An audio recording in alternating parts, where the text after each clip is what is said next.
കഴിഞ്ഞ ദിവസം പുറത്തു വന്ന വളരെ പ്രധാനപ്പെട്ട ഒരു ഇക്കോണമിക് ഡേറ്റയാണ് ഇന്ത്യയുടെ Q4 GDP ഗ്രോത്ത് ഡേറ്റ. ഇന്ത്യയുടെ Q4 GDP ഗ്രോത്ത് മാർക്കറ്റ് എസ്റ്റിമേഷനെ ബീറ്റ് ചെയ്തു. 6.9% വളർച്ച പ്രതീക്ഷിച്ചെടുത്ത് Q4-ൽ 7.4% വളർച്ചയാണ് ഇന്ത്യൻ എക്കോണമി കാഴ്ചവെച്ചത്. ഇന്ത്യൻ എക്കോണമിയുടെ ഡീസൻറ്റ് പെർഫോമൻസിൻ്റെ പശ്ചാത്തലത്തിൽ എൻ്റയർ ഫിനാൻഷ്യൽ ഇയറിലെ GDP ഗ്രോത്ത് എക്സ്പെക്റ്റേഷനുമായി മീറ്റ് ചെയ്യുന്ന രീതിയിലുള്ള ഒരു GDP ഗ്രോത്ത് റിപ്പോർട്ട് ചെയ്യാനും സാധിച്ചു.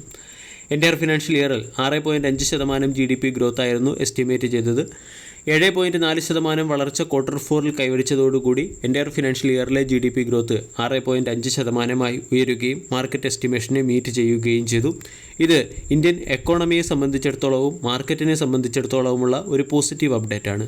കൂടാതെ GVA വാല്യൂ 6.5-ൽ നിന്നും 6.8%-ലേക്ക് ഉയരുകയും ചെയ്തു.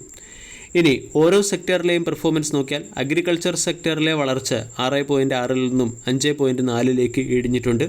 മൈനിങ് സെക്ടർ 1.3%-ൽ നിന്നും 2.5%-ലേക്കും, മാനുഫാക്ചറിംഗ് സെക്ടർ 3.6-ൽ നിന്നും 4.8%-ലേക്കും, കൺസ്ട്രക്ഷൻ സെക്ടർ 7.9-ൽ നിന്നും 10.8%-ലേക്കും, electricity and public utility sector 5.1-ൽ നിന്നും 5.4%-ലേക്കും, ഫിനാൻഷ്യൽ സർവീസ് 7.1-ൽ നിന്നും 7.8%-ലേക്കും വളർച്ച കൈവരിച്ചു. കൂടാതെ ഇലക്ട്രിസിറ്റി ഡിമാൻഡിലും വർധനവുണ്ടായിട്ടുണ്ട്. ഓവറാൾ Q4-ൽ ഇന്ത്യൻ എക്കോണമി മികച്ച പെർഫോമൻസ് കാഴ്ചവെച്ചു. ഇനി കഴിഞ്ഞ ആഴ്ചയോടുകൂടി ഡിഫൻസ് സെക്ടറിലെ എല്ലാ കമ്പനികളുടെയും ക്വാർട്ടർലി റിസൾട്ട് പുറത്തു വന്നിട്ടുണ്ട്. ഡിഫൻസ് സെക്ടറിലെ കമ്പനികളുടെ ക്വാർട്ടർലി റിസൾട്ടിൻ്റെ പശ്ചാത്തലത്തിൽ അല്ലെങ്കിൽ ക്വാർട്ടർലി റിസൾട്ട് പുറത്തു വന്നതിൻ്റെ പശ്ചാത്തലത്തിൽ ഡിഫൻസ് സെക്ടറിൽ ലോങ് ടൈമിലേക്കും മീഡിയം ടൈമിലേക്കും പരിഗണിക്കാവുന്ന ഒരു സ്റ്റോക്കിനെ കുറിച്ച് കൂടിയാണ് നമ്മൾ ഇന്നത്തെ വീഡിയോയിൽ ഡിസ്കസ് ചെയ്യുന്നത്. Bharat dynamics, Bharat electronics limited, Hindustan aeronautics limited, Mazagon dock ship builder, Cochin ship yard തുടങ്ങിയ കമ്പനികളൊക്കെ ക്വാർട്ടർലി റിസൾട്ട് പുറത്തുവിട്ടിട്ടുണ്ട്. ഈ കമ്പനികളുടെ ക്വാർട്ടർലി റിസൾട്ട് നമ്മൾ താരതമ്യപ്പെടുത്തുകയാണെങ്കിൽ അവിടെ ഭാരത് ഇലക്ട്രോണിക്സ് എന്ന സ്റ്റോക്ക് മികച്ച പെർഫോമൻസ് കാഴ്ചവെച്ചു. ഭാരത് ഇലക്ട്രോണിക്സ് ലിമിറ്റഡിൻ്റെ നെറ്റ് പ്രോഫിറ്റ് 18% വർദ്ധിച്ച് 1784-ൽ നിന്നും 2105 കോടിയിലേക്കെത്തി. കൂടാതെ കമ്പനിയുടെ റവന്യൂ 7% വർദ്ധിച്ച് 9119 കോടിയിലേക്ക് എത്തുകയും ചെയ്തു. ഭാരത് ഇലക്ട്രോണിക്സ് ലിമിറ്റഡിൻ്റെ ഓർഡർ ബുക്ക് പരിശോധിച്ചാൽ 71,650 കോടി രൂപയുടെ ഓർഡറാണ് നമ്മൾക്ക് കാണാൻ സാധിക്കുക. ഇനി ഭാരത് ഡൈനാമിക്സിൻ്റെ ക്വാർട്ടർലി റിസൾട്ടിൽ കമ്പനിയുടെ നെറ്റ് പ്രോഫിറ്റ് 5% ഇടിഞ്ഞ് 702 കോടിയിലേക്കെത്തി. റവന്യൂ 884 കോടിയിൽ നിന്നും 1776 കോടിയിലേക്ക് എത്തിയിട്ടുണ്ട്.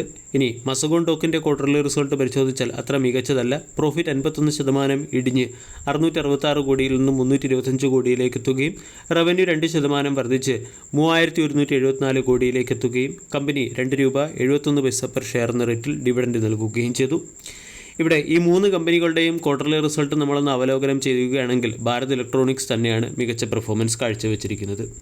ഇതിൻ്റെ പശ്ചാത്തലത്തിൽ ഗ്ലോബൽ സെക്യൂരിറ്റീസ് ഉൾപ്പെടെയുള്ള ബ്രോക്കേജ് ഏജൻസികൾ ഭാരത് ഇലക്ട്രോണിക്സ് എന്ന സ്റ്റോക്കിനെ കമ്പനിയുടെ സ്ട്രെങ്തിൻ്റെയും ഓർഡർ ബുക്കിൻ്റെയും പശ്ചാത്തലത്തിൽ ഫോക്കസ് ചെയ്യുന്നുണ്ട്. ഇലക്ട്രോണിക് വാർഫെയർ സിസ്റ്റംസും റഡാർ പോലുള്ള ഫൈറ്റർ എയർക്രാഫ്റ്റുകൾക്കും ആവശ്യമായ പ്രൊഡക്റ്റുകൾ നിർമ്മിക്കുന്ന ഒരു ഡൊമസ്റ്റിക് കമ്പനി കൂടിയാണ് ഭാരത് ഇലക്ട്രോണിക്സ് ലിമിറ്റഡ് എന്ന സ്റ്റോക്ക്. ടെക്നിക്കലി നോക്കുകയാണെങ്കിൽ ഭാരത് ഇലക്ട്രോണിക്സ് ലിമിറ്റഡ് എന്ന സ്റ്റോക്കിൽ ബൈയിങ് മൊമെൻറ്റം മികച്ചതാണ്. കൂടാതെ സ്റ്റോക്ക് ഡീസൻറ്റ് പെർഫോമൻസ് നടത്താനും സാധ്യതയുണ്ട്. 384 രൂപയ്ക്ക് അടുത്ത് ട്രേഡ് ചെയ്യുന്ന സ്റ്റോക്കിനെ 370 രൂപയുടെ സ്റ്റോപ്പ് ലോസ് വെച്ചുകൊണ്ട് 400, 420, 440 പോലുള്ള ടാർഗറ്റുകളിലേക്ക് എയിം ചെയ്യാമെന്നാണ് അനലിസ്റ്റുകൾ പറയുന്നത്.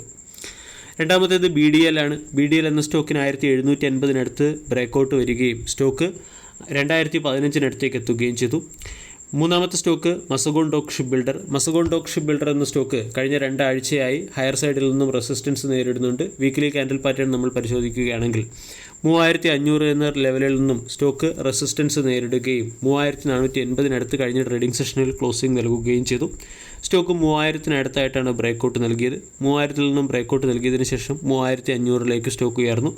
വീണ്ടും ചിലപ്പോൾ 3000 എന്ന ലെവൽ സ്റ്റോക്ക് റീടെസ്റ്റ് ചെയ്യാനും സാധ്യതയുണ്ട്. ഇവിടെ ഫണ്ടമെൻ്റലി നോക്കുകയാണെങ്കിലും ടെക്നിക്കലി നോക്കുകയാണെങ്കിലും ഭാരത് ഇലക്ട്രോണിക്സ് ലിമിറ്റഡ് എന്ന സ്റ്റോക്ക് ഡീസൻറ്റ് പെർഫോമൻസ് നടത്തിയേക്കുമെന്നാണ് അനലിസ്റ്റുകൾ പറയുന്നത്. വീഡിയോ എല്ലാവർക്കും ഇഷ്ടമായി എന്ന് വിശ്വസിക്കുന്നു. Thank you.